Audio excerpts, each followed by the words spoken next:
தமிழ் மக்கள் அனைவருக்கும் வணக்கம் நண்பா. இந்த வீடியோவில் நம்ம என்ன கவர்மெண்ட் ஜாப் பார்க்க போகிறோம்னு பார்த்தீங்க அப்படின்னா, இந்தியன் வங்கியில் பார்த்தீங்கன்னா வேலைவாய்ப்பு வந்து அறிவிச்சிருக்காங்க. அதை பற்றி இந்த வீடியோவில் நம்ம ஃபுல் டீட்டெயில்ஸாக வந்து நம்ம பார்க்க போகிறோம். இந்த ஜாப்போட எஜுகேஷன் குவாலிஃபிகேஷனை பொறுத்த வரைக்கும் நீங்கள் டிகிரி படிச்சிருந்தாலும் சரி, இல்லை எம்பிஏ படிச்சிருக்கீங்க, இல்லை மார்க்கெட்டிங், இல்லை ஃபினான்ஸ் ரிலேட்டடாக நீங்கள் என்ன படிச்சிருந்தாலும் சரி, உங்களோட குவாலிஃபிகேஷன் ஏற்ற மாதிரி ஜாப் போஸ்டிங் வந்து இருக்குது. ஸோ என்ன மாதிரி ஜாப் போஸ்டிங் அப்படின்றத நம்ம தெளிவாக பார்க்கலாம். சேலரியை பொறுத்த வரைக்கும் உங்களுக்கு 35,000 வரைக்கும் உங்களுக்கு மாத சம்பளம் தருவதாக வந்து அறிவிச்சிருக்காங்க. ஆண்களும் சரி பெண்களும் சரி இந்த ஜாப்க்கு அப்ளை பண்ணிக்க முடியும். தமிழகத்தில் எந்த டிஸ்ட்ரிக்டில் இருந்தாலும் சரி இந்த ஜாப்க்கு நீங்கள் எலிஜிபிள், உங்களால் வந்து அப்ளை பண்ணிக்க முடியும். எந்தவித தேர்வுமே இல்லாமல் உங்களை செலக்ட் செய்வதை அறிவிச்சிருக்காங்க. நல்ல ஆப்பர்ச்சுனிட்டி, ப்ராப்பராக வந்து யூஸ் பண்ணிக்கோங்க. நீங்கள் அப்ளை பண்ணி முடிக்க வேண்டிய கடைசி தேதி 25/1/2026 சாயந்தரம் 5 மணிக்கு முன்னாடி நீங்கள் அப்ளை பண்ணி முடிச்சிருக்கணும். உங்களுக்கு அப்ளிகேஷன் ஃபார்ம் கொடுத்துருக்காங்க. நீங்கள் அப்ளிகேஷன் ஃபார்மை ஃபில் பண்ணி நீங்கள் ப்ராப்பராக அப்ளை பண்ணுற மாதிரி இருக்கும். நீங்கள் எப்படி அப்ளிகேஷன் ஃபார்ம் ஃபில் பண்ணணும், எப்படி நீங்கள் அப்ளை பண்ணணும் அப்படின்ற விஷயங்களும் உங்களுக்கு நான் வீடியோக்குள்ளே தெளிவாக சொல்லியிருக்கேன். எந்தளவுக்கு வீடியோ ஸ்கிப் பண்ணாமல் ஃபுல்லாக பார்த்து எல்லா டீட்டெயில்ஸும் தெரிஞ்சுக்கிட்டு ப்ராப்பராக அப்ளை பண்ணுறீங்களோ அந்தளவுக்கு இந்த வேலைவாய்ப்பு கிடைப்பதற்கு அதிகமான வாய்ப்புகள் இருக்குது. ஸோ முடிஞ்சாலே வீடியோவை ஸ்கிப் பண்ணாமல் ஃபுல்லாக பாருங்கள். ஓகே நண்பா, இதுதான் பார்த்தீங்கன்னா அவங்க அஃபிஷியலாக கொடுத்துருக்க நோட்டிஃபிகேஷன். அண்ட் இதுதான் பார்த்தீங்கன்னா நீங்கள் அப்ளை பண்ணக்கூடிய கவர்மெண்ட் சைடில் வந்திருக்கக்கூடிய இந்தியன் பேங்கோட அஃபிஷியல் அப்ளிகேஷன். இந்த ஃபார்மை ஃபில் பண்ணி தான் நீங்கள் அப்ளை பண்ண போகிறீங்க. நெக்ஸ்ட் இதுதான் பார்த்தீங்க அப்படின்னா நீங்கள் பார்த்துருக்கக்கூடிய இந்த அப்ளிகேஷன் அண்ட் நோட்டிஃபிகேஷன், இந்த ஜாப் போஸ்டிங்கான அஃபிஷியல் கவர்மெண்டோட அஃபிஷியல் வெப்சைட் இருக்கு இல்லையா? ஸோ அதுதான் பார்த்தீங்கன்னா இந்த வெப்சைட். நீங்கள் இந்த ஜாப்க்கு அப்ளை பண்ண தயாராக இருக்கீங்க அப்படின்னா உங்களுக்கான அந்த அஃபிஷியல் வெப்சைட் லிங்க்கு, நீங்கள் அப்ளை பண்ணக்கூடிய அப்ளிகேஷன் ஃபார்ம், உங்களுக்கான நோட்டிஃபிகேஷன் ஃபார்ம், இது மூணுமே உங்களுக்கு தனித்தனியாக கீழே டிஸ்கிரிப்ஷனில் வந்து லிங்க் கொடுத்துருப்பேன். உங்களுக்கு எந்த லிங்க் தேவைப்படுதோ அதை கிளிக் பண்ணி ப்ராப்பராக அப்ளை பண்ணிக்கலாம். இதே மாதிரி சூப்பரான கவர்மெண்ட் ஜாப் பற்றி நீங்கள் உடனுக்குடனே அப்டேட் தெரிஞ்சுக்கணும், நீங்களும் ஒரு நல்ல கவர்மெண்ட் ஜாப்பில் ஜாயின் பண்ணி நல்ல சேலரி வாங்கணும்னு நினைக்கிறீங்க, நம்ம சேனல் அதுக்கு ஒரு சப்போர்ட்டிவான சேனலாக இருக்குன்னு நினச்சால் மட்டும் மறக்காமல் சேனலை சப்ஸ்கிரைப் பண்ணி பக்கத்துக்கு பெல் சிம் ஐக்கானை கிளிக் பண்ணி ஆல் அப்படின்ற ஆப்ஷனை கிளிக் பண்ணிக்கோங்க. மறக்காம இந்த வீடியோக்கு ஒரு லைக் பண்ணிட்டு உங்கள் ஃப்ரெண்ட்ஸ் சர்க்கிளுக்கும் ஷேர் பண்ணுங்கள். முடிஞ்ச வீடியோ ஸ்கிப் பண்ணாமல் ஃபுல்லாக பார்த்து எல்லா டீட்டெயில்ஸும் தெரிஞ்சுக்கிட்டு அதுக்கப்புறம் இந்த ஜாப்புக்கு அப்ளை பண்ணுங்கள். ஓகே நண்பா, ஜாப் போஸ்டிங்கை பொறுத்த வரைக்கும் டோட்டலாக 4 விதமான ஜாப் போஸ்டிங் வந்து கொடுத்துருக்காங்க. ஃபர்ஸ்ட் ஒன் பார்த்தீங்கன்னா ரிலேஷன்ஷிப் மேனேஜருக்கு வந்து கொடுத்துருக்காங்க. இதுவுமே ஒரு நல்ல போஸ்டிங் தான். நெக்ஸ்ட்டு டிஜிட்டல் மார்க்கெட்டிங் ஸ்பெஷலிஸ்ட்டுக்கு கொடுத்துருக்காங்க. இதுவுமே ஒரு நல்ல போஸ்டிங் தான். நெக்ஸ்ட்டு செக்ரட்டரியல் அசிஸ்டன்ட்டுக்கு வந்து கொடுத்துருக்காங்க. இது வந்து ட்ரெயினி தான் கொடுத்துருக்காங்க. ஸோ ட்ரெயினி அப்படின்ற போது பார்த்தீங்கன்னா உங்களுக்கு எந்தவித எக்ஸ்பீரியன்ஸும் இல்லாமல் பார்த்தீங்க அப்படின்னா இந்த ஜாப்பில் உங்களுக்கு ட்ரைனிங்கும் கொடுத்து ஒர்க்கும் வாங்குவாங்க. ஸோ இதுவுமே ஒரு சூப்பரான ஆப்பர்ச்சுனிட்டி தான். நெக்ஸ்ட்டு டீலருக்கு வந்து கொடுத்துருக்காங்க. டீலரை பொறுத்த வரைக்கும் ஸ்டாக் ப்ரோக்கிங் சொல்லுவாங்க இல்லையா, அதாவது ஸ்டாக் வாங்குறது, ப்ரோக்கேஜ் அந்த மாதிரிலாம் சொல்லுவாங்க இல்லையா. ஸோ அந்த மாதிரி தெரியலை அப்படின்னா பிரச்சனை வந்து கிடையாது. உங்களுக்கு ப்ராப்பராக வந்து அவங்க எக்ஸ்பிளைன் பண்ணுவாங்க. ஸோ அதை நீங்கள் தெரிஞ்சுக்கிட்டு நீங்கள் ஒர்க்கை நீங்கள் ப்ராப்பராக பண்ணாலே போதும், ஈஸியாக அவங்களால வந்து ஒர்க் பண்ணிக்க முடியும். நெக்ஸ்ட்டு சேலரியை பொறுத்த வரைக்கும் ரிலேஷன்ஷிப் மேனேஜருக்கு பார்த்தீங்க அப்படின்னா 4 லட்சத்துலேருந்து 5 லட்சம் வரைக்கும் உங்களுக்கு வருடத்துக்கு கிடைக்கும் அப்படின்னு இருக்காங்க. Per annum. ஓகேவா? பெர் ஆனம் அப்படின்னா வருடத்திற்கு. ஓகே. ஸோ நிறைய பேருக்கு கன்ஃபியூஸாக இருக்கும், ப்ரோ 4 லட்சத்தில் 5 லட்சம் அப்படின்னு போட்டிருக்கீங்களே அப்படின்னா எனக்கு எவ்வளோ ப்ரோ வரும் அப்படின்னா ஒன்றும் வந்து கிடையாது. இப்போ 5 லட்சம் அப்படின்னு சொல்லி நீங்கள் போட்டுட்டு டிவைடட் பை 12 அப்படின்னு சொல்லி கால்குலேட்டரில் போட்டிங்கன்னா உங்களுக்கு ஒரு அமௌண்ட் வரும். ஓகேவா? ஸோ அந்த அமௌண்ட் தான் பார்த்தீங்கன்னா உங்களுக்கு மாதம் கிடைக்கக்கூடிய சம்பளம். ஓகே. ஸோ அதை வந்து நீங்கள் கால்குலேட் பண்ணிக்கோங்க. நெக்ஸ்ட் டிஜிட்டல் மார்க்கெட்டிங் ஸ்பெஷலிஸ்ட்டுக்கு பார்த்தீங்கன்னா அதே மாதிரி 5 லட்சத்துலேருந்து 8 லட்சம் வரைக்கும் தருவதாக சொல்லியிருக்காங்க. ஸோ நீங்கள் 8 லட்சம் டிவைடட் பை 12ன்னு சொல்லி போட்டிங்கன்னா உங்களுக்கு ஒரு அமௌண்ட் வரும். அந்த அமௌண்ட் தான் பார்த்தீங்கன்னா உங்களுக்கு மாத சம்பளமாக வந்து கிடைக்கும். நெக்ஸ்ட் செக்ரட்டரியேட் ஆஃபீஸரை பொறுத்த வரைக்கும் உங்களுக்கு 3 லட்சம் உங்களுக்கு வருடத்திற்கு கிடைக்கும் அப்படின்னு இருக்காங்க.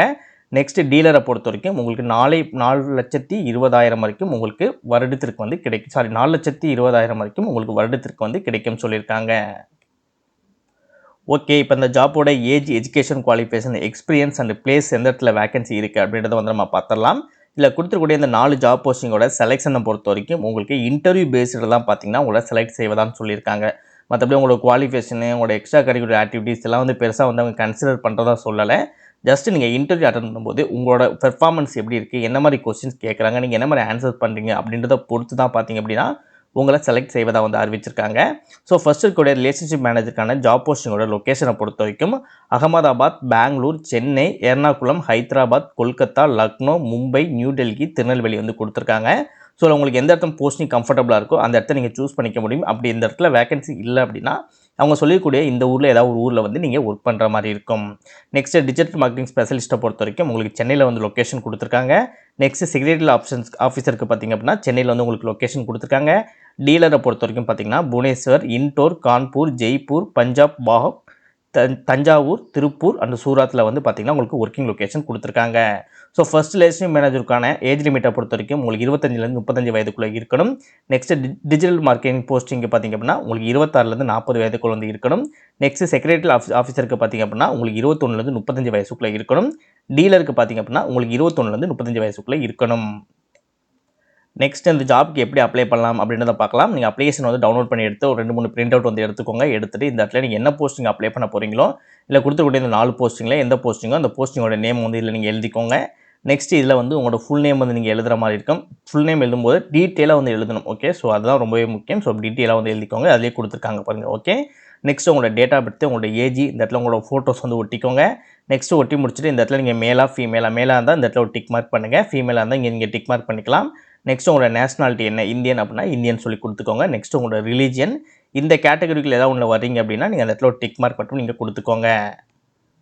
நெக்ஸ்ட் உங்களோட நேட்டிவ் பிளேஸ் கேட்பாங்க. உங்களோட சொந்த ஊர், இப்போ நீங்கள் இருப்பிடமாக இருக்கக்கூடோ இல்லை உங்கள் சொந்த ஊரோட பேரோ நீங்கள் வந்து எழுதிக்கலாம். நெக்ஸ்ட் உங்களுக்கு எந்தெந்த மொழிகள், எந்தெந்த இது பேச தெரியும், எழுத தெரியும், படிக்க தெரியும்னு கேட்டிருப்பாங்க. இன்கேஸ் உங்களுக்கு தமிழ் தான் தெரியும் அப்படின்னா தமிழ்னு சொல்லி 3க்குமே வந்து எழுதிக்கோங்க. இல்லை ப்ரோ எனக்கு தமிழ் எல்லாமே பேச எழுத படிக்க தெரியும், இங்கிலீஷ் மட்டும் படிக்க மட்டும் தெரியும், பேச தெரியாது அப்படின்னா நீங்கள் இப்போ தமிழ்னு போட்டு ஒரு ஸ்லாஷ் மாதிரி போட்டு திரும்ப நீங்கள் இந்த இடத்துல ரீட் அப்படின்ற இடத்துல இங்கிலீஷ் அப்படின்ற கூட நீங்கள் மென்ஷன் பண்ணிக்கலாம். இல்லை இருக்கு இல்லையா, ரீட் ரைட் ஸ்பீக்னு சொல்லிட்டு அதற்கேற்ற மாதிரி உங்களோட லாங்குவேஜை வந்து எழுதிக்கோங்க. உங்களோட passport number, voter ID number, driving licence number, உங்கள் அப்பாவோட பேர், உங்கள் அம்மாவோட பேர், மேரேஜ் ஆகிருக்குன்னா மேரின்னு டிக் மார்க் பண்ணுங்கள். இல்லைனா சிங்கிள் டிக் மார்க் பண்ணுங்கள். உங்களுக்கு ஸ்போர்ட்ஸ் இருக்காங்கன்னா அவங்களோட நேம் வந்து நீங்கள் மென்ஷன் பண்ணிக்கலாம். உங்களுக்கு சில்ட்ரன்ஸ் இருக்காங்கன்னா எத்தனை குழந்தைகள்ன்றதை மென்ஷன் பண்ணிக்கலாம். அப்படி இல்லைனா வந்து விட்டுருங்க. நெக்ஸ்ட் நீங்கள் டிபெண்டன்ட் நம்பர் ஆஃப் டிபெண்டன்ஸ் உங்களுக்கு அதர்ஸ் இருக்காங்களே, ஸோ அவங்களோட டீட்டெயில்ஸ் வந்து கேட்பாங்க. அது இருந்தால் கொடுங்க, அப்படிலாம் வந்து விட்டுருங்க. உங்களோட ஹாபிஸ் என்னன்னு கேட்பாங்க. அது இருந்துச்சுன்னா அது மேக்ஸிமம் இருக்கும், அதை வந்து நீங்கள் ஃபில் பண்ணிக்கோங்க. உங்களோட கரஸ்பாண்டிங் அட்ரஸ், உங்களோட email ID, mobile number, next இதில் வந்து ரெஃபரன்ஸ் ரிலேட்டடாக நீங்கள் வந்தீங்கன்னா உங்களோட கான்டாக்ட் டீட்டெயில்ஸ் வந்து எழுதிக்கலாம். அப்படி இல்லைனா நீங்கள் வந்து விட்டுருங்க. நெக்ஸ்ட் உங்களோட qualification 10th 12th graduation, UG, PG, so அதோட டீட்டெயில்ஸ் எல்லாமே நீங்கள் ப்ராப்பராக கொடுத்துக்கோங்க. உங்களுக்கு டெக்னிக்கல் ரிலேட்டடாக உங்களுக்கு சர்டிஃபிகேட் இருக்குது அப்படின்னா ஸோ அந்த விஷயங்களும் நீங்கள் வந்து ப்ராப்பராக நீங்கள் இது பண்ணிக்கலாம். இல்லை நீங்கள் என்சிஎஃப்எம் இல்லை ஏஎம்எஃப்ஐயில் வந்து நீங்கள் ஆல்ரெடி வந்து எதாவது முடிச்சிருக்கீங்க, இல்லை இன்சூரன்ஸ் மாடல் ரிலேட்டடாக நீங்கள் கோர்சஸ் பண்ணியிருக்கீங்க, ஏதோ இல்லை எக்ஸ்பீரியன்ஸ் இருக்குது அப்படின்னா நீங்கள் அதையும் நீங்கள் மென்ஷன் பண்ணிக்கலாம். நெக்ஸ்ட் உங்களோட அதர் குவாலிஃபிகேஷன்லாம் கேட்பாங்க. ஸோ உங்களுக்கு என்னென்ன இருக்கோ அதை மட்டும் நீங்கள் மென்ஷன் பண்ணிவிட்டு ஃபைனலாக நீங்கள் எந்த டேட்டில் அப்ளை பண்ண போகிறீங்களோ அந்த டேட்டு, எந்த பிளேஸில் இருந்து அப்ளை பண்ண போகிறீங்களோ அந்த பிளேஸை போட்டுட்டு இந்த இடத்துல உங்களோட சிக்னேச்சரை போட்டுக்கோங்க. நீங்கள் அப்ளை பண்ணி முடிச்ச அப்ளிகேஷனை எந்த அட்ரஸுக்கு அனுப்புன்னு சொல்லி பார்த்தீங்க அப்படின்னா நீங்கள் 3rd பேஜ் வந்தீங்கன்னா அந்த பிடிஎஃப்ல நோட்டிஃபிகேஷனில் ஹவு டு அப்ளைன்னு சொல்லியிருக்கும். அதற்கு கீழே பார்த்தீங்கன்னா head administration number 480 first floor கான்வீர் காம்ப்ளெக்ஸ், அண்ணா சாலை, நந்தனம், சென்னை 35ன்னு சொல்லிட்டு இதில் ஒரு அட்ரஸ் வந்து கொடுத்துருப்பாங்க. ஸோ இந்த அட்ரஸ் தான் பார்த்தீங்கன்னா நீங்கள் போஸ்ட் மூலமாக அப்ளை பண்ணுற மாதிரி இருக்கும். நெக்ஸ்ட்டு நீங்கள் போஸ்ட் மூலம் அப்ளை பண்ணது மட்டுமே இல்லாமல் உங்களோட அப்ளிகேஷன் ஃபார்ம் இருக்கு இல்லையா, இதை நீங்கள் வந்து உங்களோட மெயில்லையோ இல்லை உங்களோட மொபைல்லையோ இல்லை உங்கள் லேப்டாப்லேயோ வந்து நீங்கள் ஸ்கேன் பண்ணி எடுத்துகிட்டு ஃபில் பண்ண அப்ளிகேஷனை இதில் கொடுத்துருக்கூடிய மெயில் ஐடி இருக்குது பார்த்தீங்களா, இந்த மெயில் ஐடிக்கும் பார்த்தீங்கன்னா நீங்கள் மெயில் மூலமாகவும் நீங்கள் அனுப்புகிற மாதிரி இருக்கும். ஓகே, இந்த 2 விஷயங்களும் நீங்கள் ஃபாலோ பண்ணி தான் பார்த்தீங்கன்னா இந்த ஜாப்க்கு நீங்கள் அப்ளை பண்ணுற மாதிரி இருக்கும். ஸோ ப்ராப்பராக அப்ளை பண்ணுங்கள். வேலை கிடைக்க வாழ்த்துக்கள் நண்பா. All the best.